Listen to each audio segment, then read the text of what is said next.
Growing up, I would have probably considered myself an atheist, although I never actually put much thought into it.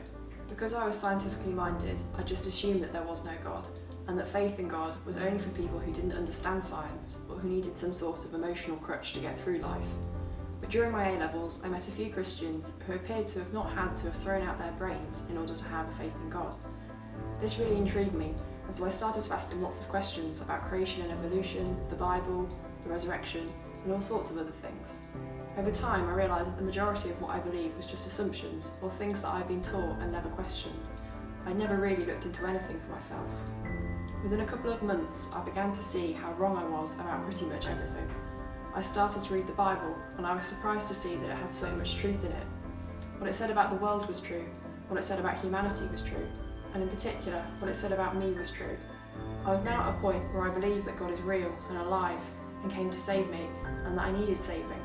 I knew all of this in my head, and I was completely terrified. I could see that the implications were absolutely huge.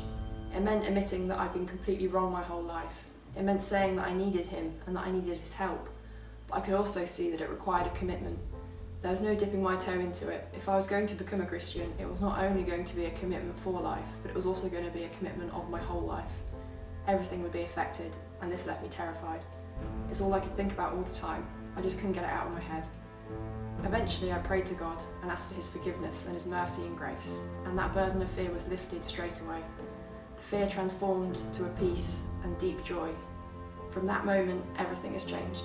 Some things changed instantly, almost overnight. There are some things that took a bit longer, and there are other things that he is still changing in me to this day, but there's not been one area of my life that hasn't been affected by it.